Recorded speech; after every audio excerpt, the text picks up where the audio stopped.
People have said every opponent I've talked to this season with you, he's a different quarterback. Do you feel that?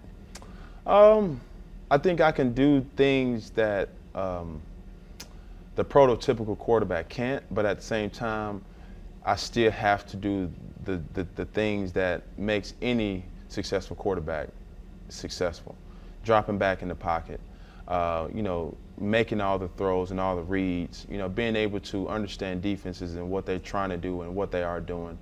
But at the end of the day, I still feel I have some characteristics that are somewhat rare in this league. When I look around, you see the Michael Vick, you see the RG3, the Russell Wilson, you see Andrew Luck, Aaron Rodgers, guys that are mobile, light on their feet, and able to make plays outside the pocket. What can you do that they can't?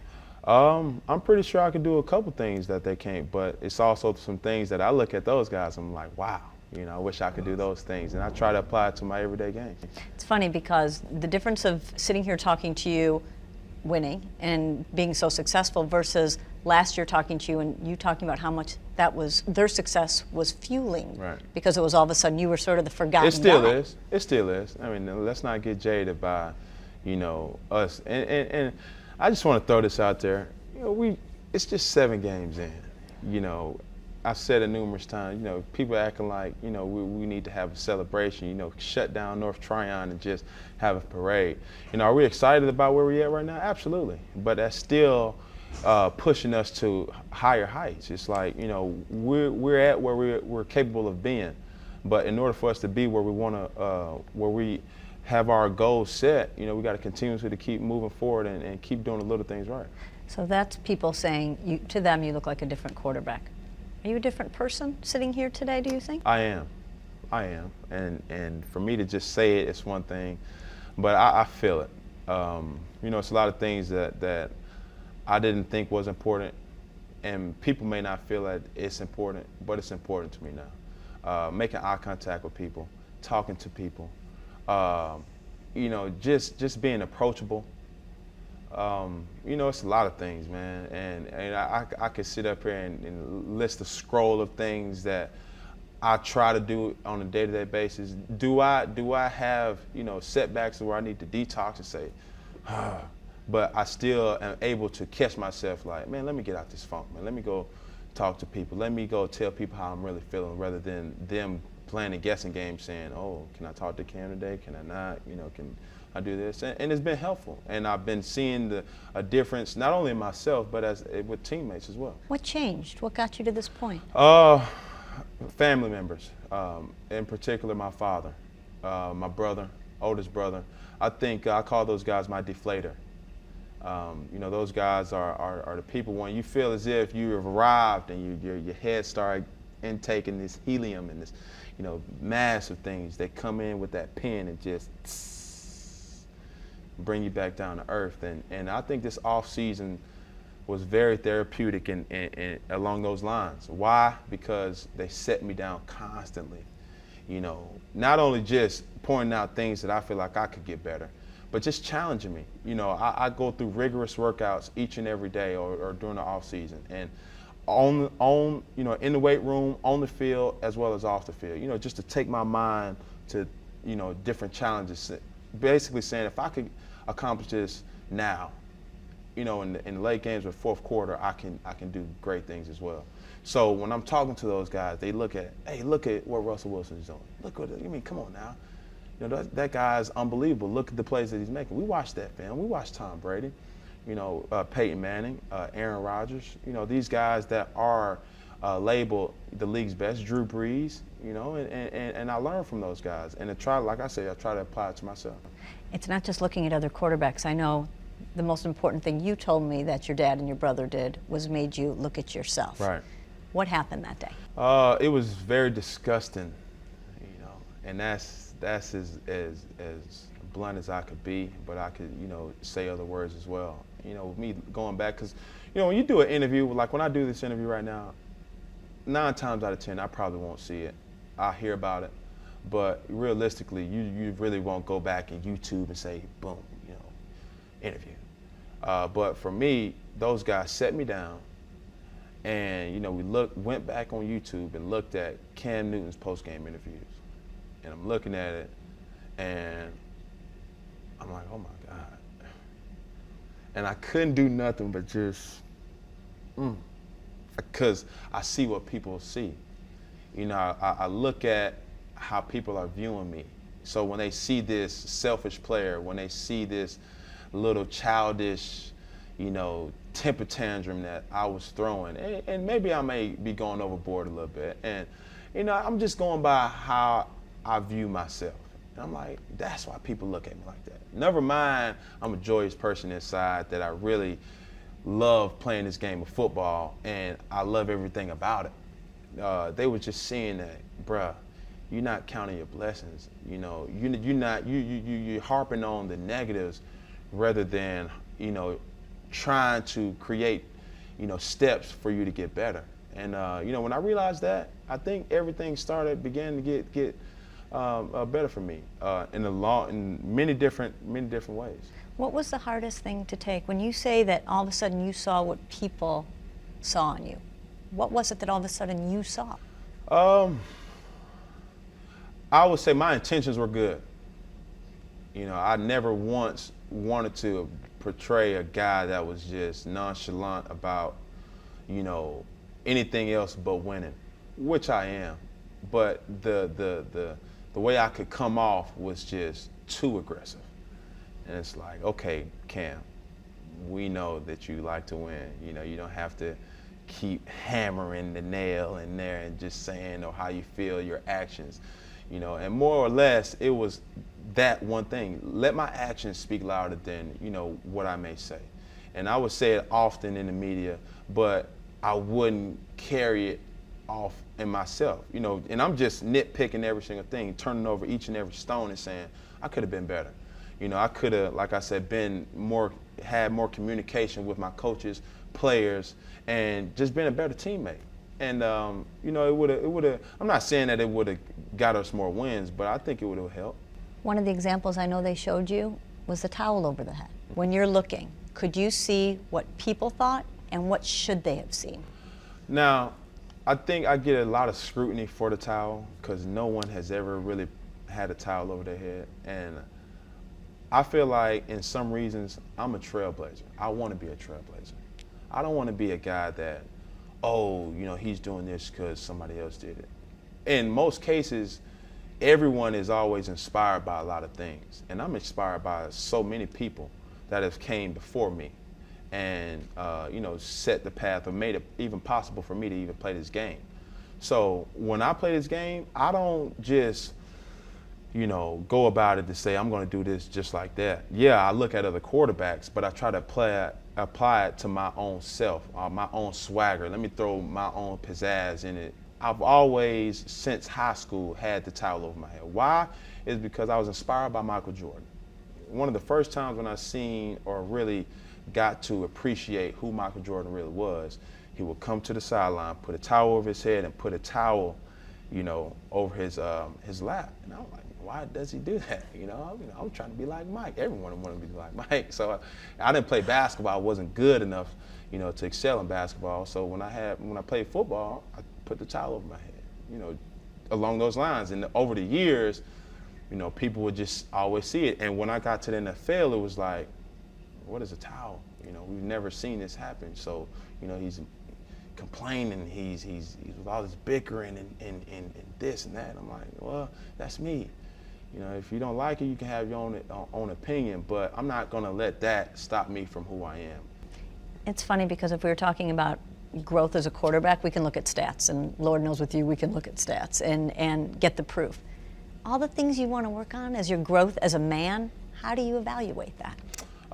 One is not worrying about stats, I can tell you that. I just, the main focus is winning. It is.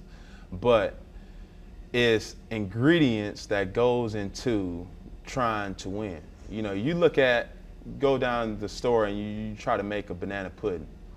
You know, you look at it on the box, it's like, man, that's some good banana pudding. You just don't throw it out there and say, boom, banana pudding, ding. It's some proper steps that you have to go through to, you know, make great looking banana pudding for it to taste good as well. So to transfer that or to refer that to winning, You don't just wake up on Sunday morning and say, I got to win. One, the ingredients that people don't see is the preparation that you put in, the attitude that you can control throughout the week, your mentality going into battle. And those things, if you're prepared the right way, I mean, it's going to overflow for great things for you. One of your goals, you told me, was that I could walk into this Panthers facility and I could stop a teammate, a coach, or a janitor, or an assistant and say, what do you think of Cam Newton? Mm-hmm. What would they have said 3 years ago, and what would the answer be today? Well, I don't know, but I guarantee it's not what it is today. And I think one thing that I wanted to work on more was being transparent. You know, a lot of great players, a lot of good players are on their high horse, so to speak, to say, you know, hey, I didn't get here just off of nothing. You know, more or less, I want to, you know, we have a saying around here, rankless and tagless. You know, when you look at it with the Army or the Marines, they have ranks and, you know, cadet, you could be a corporal, you could be a general. You know, for me, I want to take all that out, take my captain tag off, take everything off, and I want to ask anyone, hey, what you think about me? Hey, how can I get better? From the ball boy to, you know, Derek Anderson, a guy who has been very influential in my preparation or maturation as a leader. Ken Dorsey, quarterback coach. Mike Shula, who's been a person that has been somewhat of a father figure for me in so many cases, as well as, Coach Rivera. And I asked them, and, you know, they whether I ask them or not, they're going to tell me, hey, that's not right. Hey, get here a little earlier. Hey, Cam, you know, take notes in meetings. Hey, stay up in meetings. Hey, you know, don't just get yourself a bag of chips, get everybody a bag of chips. Hey, Cam, hey, make yourself available. Don't have somebody, you know, just the little things, whether it's right or not, they will always stay on top of me. And I'm like, man, why you always up on me? But now I'm seeing it, and I'm like, dog, you ain't got to tell me. I'm running out there to practice. I'm trying to make sure, I'm trying to beat DA out there to practice, which is, you know, he's been in this league going on 10 years, and you see him do things, subtle things that, you know, you don't got to worry about. He's always here first on the practice field, just throwing, you know, talking to the guys, just a joyous guy. And I'm like, man, I'm looking at it from afar like, man, this guy gets it. And how can I apply that to myself? So when I look around this league, when I look at Peyton Manning, and it's been some guys that have been affiliated with some great quarterbacks, you know, just the nature of the league. They get cut by a team, we pick them up. And I ask them all the time, hey, how was Drew Brees? Hey, how was Peyton Manning? Hey, how was Tom Brady? Yeah, for real. He led his own meetings? Golly. You know, he did this for the offensive line. He got them that for Christmas? Jesus. You know, and you hear it all the time, and, you know, never mind the Ben Roethlisbergers, the Phillip Rivers, some of the most underrated guys in this league. You know, and I'm like, man, these guys aren't succeeding just because they wake up on Sunday and just say, oh, I want to play football today. It's something that's going unnoticed that's making these guys great. Is that new to you? Would you have asked those questions last year, 2 years ago? Would you have even thought to say, what does Peyton get his lineman for Christmas? What does he lead his own meetings? Would that have even entered your head? I think for me, I think I was kind of scarred in a lot of reasons. One is because these guys have been in the league for so long. And tracking my my career and where am I at right now, I've never been in one place for this long. This is my third year. And I'm like, okay, I can call Charlotte home now. And even though I was the number one pick, even though, you know, I was going through, you know, the ins and outs of the league, trying to find myself, it still was things I was like, I don't know what to expect because I've never been in one place for so long. And I was at Florida for 2 years, transferred, went to junior college for 1 year, transferred there, went to Auburn for a year, left Auburn early as a junior and came to the league. So throughout my years, I haven't been nowhere since high school, and I was immature in high school. I'm not going to count those years. And it's like now I'm really understanding or sinking my teeth into what it really means to lead. Not just being a playmaker, because I was a playmaker at Auburn. I was a playmaker in junior college, you know, but it was more importantly than, hey, just give Cam the ball and go block for him, or just let Cam do what he does. It's more than that. You got to lead on the field and off the field. It's so funny with you because the image and what we think of, if we're talking about you, and we'll show it right now as I'm saying it, Superman. And everything you're saying, Cam, is almost trying to take out Clark Kent for a spin and see how that feels. Right. It's weird because in a lot of reasons, I have the mentality or want to be recognized as Superman, which is kind of like a, alter ego. But in most realization, I have that Batman demeanor. Come game day, you just cut on the lights and boom, Bruce Wayne sees the lights and here comes Batman. No one knows who Batman is, and it's like, for me, for so long, I've kind of felt like that. Like, no one really knows who I am off the field. They just know, come game time, I'm gonna be right. I know I'm gonna be ready. I could go each and every day and just be excited for Sundays.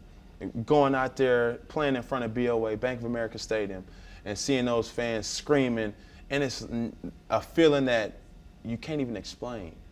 Seeing yourself on ESPN, seeing yourself on Sports Illustrated, people just, appreciating you as a human being, as an athlete. And who would ever thought a person coming from where I'm from, College Park, Georgia, Atlanta, and a pigskin football just taking me so many different places. And yeah, was it, 2 years, 1 year, now to bring you up to speed in Charlotte? Did I kind of fast forward a lot of things as far as my maturation as a human being? Yeah. But now it's time for me to really appreciate the whole thing rather than being in the yellow as far as a football player in the bar. And then let's get all the way green and be full up with hey, you ain't got to worry about Cam. Cam's going to be here on time. Hey, coach, let's put Cam as a captain. Not by popular demand, because everyone knows that he's supposed to be the captain. And, it just does my heart warm just to know that feeling, and that I got people that I could call and say, hey, man, you want to hang out? Hey, let's hang out, rather than just me being a loner and just going home and just chilling with my dog. With Apollo. With Apollo. It's funny you say that, though, and the superhero image is so perfect because Superman, Batman, whoever it is, you fly solo. Right. But when you start talking about Bruce Wayne or Clark Kent, that's all about relationships, and that's all about trusting people and letting them in. And are you the type of guy that lets people in? Turns from Superman to X-Men or to the Justice League real quick. Everyone has superpowers and everyone has something that they bring to this game. But let's be real frank about this and throw it out there. I can't do this by myself. I know that. I understand that. Yeah, I was a first pick, and people expect a lot from a first-round draft pick. Yeah, I won the Heisman, but I couldn't, going back to that team, I couldn't do it without Lee Zimba. I couldn't do it without Darvin Adams. I couldn't do it without Nick Fairley. I couldn't do it without Ryan Pugh. I couldn't do it without a lot of guys that was on that team. And fast forward to now, I'm on the Carolina Panthers. I can't do it without Steve Smith. I can't do it without Ryan Khalil. I cannot do it without Jordan Gross. I cannot do it without Brandon LaFell. On the defensive side, I can't do it without Luke Kuechly, Thomas Davis, Charles Johnson, the Kraken. Whatever you want, however you want to look at it, I have something that I bring to this table that I also need assistance with, trying to make myself better as well as everyone else better as well. Do you think this growth as a quarterback would happen without this growth as a man? Does one have something to do with the other on the field? Absolutely. Absolutely. I mean, I'm not going to, lie about it. Yes, it does. And I'm not saying that I was less of a man before this, because I still got a long way to go. I haven't arrived. And like I said, we just played 7 games. We got a long way to go. But I think we're putting ourselves in a position that we can be competitive, we can be relevant. And as a person, I'm putting myself in a position that, I can appreciate my work, rather than looking at film and saying, ooh, I made a good play, and man, made a bad play. Ooh, good play.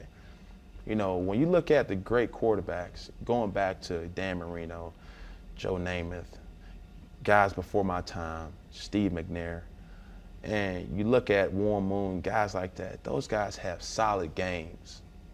Not just from the first play or just playing 1 quarter, 2 quarter, 3 quarters. They're playing 4 quarters of football. And if 4 quarters wasn't enough, they're playing overtime as well.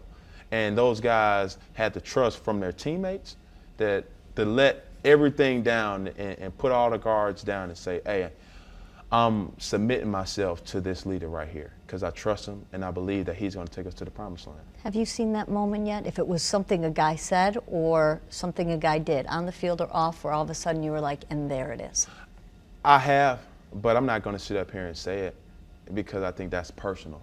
And, you know, here I am, I'm having a heart-to-heart conversation, but in realization, I hate that I'm having it because this shouldn't even happen. You know, as a person, you never want to just be able to say, you know, we're having a conversation about your maturation. You know, it's something that you should automatically get.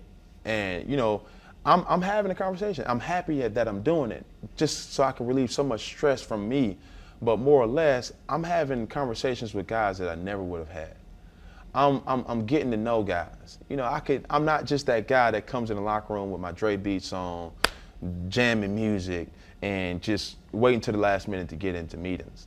You know, I get it now. It's not just, you know, 1 week I may come 30 minutes early, buy everybody donuts, and then the next week, oh, don't talk to Cam Day. You know, he's mad because we lost. Yeah, I'm disappointed, but more or less, I understand how could I have done something better to make a better impact on that game. How good does all this feel? Great. But, you know, like I say, it's still a long way to go, and I can't do it without my teammates. I saw you immediately. I was the first person to talk to you media-wise after the Tampa game, and it was your first game that you went over the 500 mark in your professional career. And I remember saying to you, I know it's just 30 seconds, so you haven't even had time to marinate on it, but how does it feel to be over 500 for the first time? But I thought you were going to say what most guys would say, which is, it's been 30 seconds, I don't know. You had the biggest smile on your face and exhaled and said, it's great. But it's still game 7. You know, we can't have no bar mitzvah. You know, we can't celebrate. We can't pop bottles and just be like, hey, we here. No, man, look, let's seize the moment and let's enjoy this. And we know how this feeling means. But let's just so happen to say, what if we keep this going and let's make it to the playoffs? Yeah, now that'll really feel good. Then you can have a bar mitzvah. What? Bar mitzvah?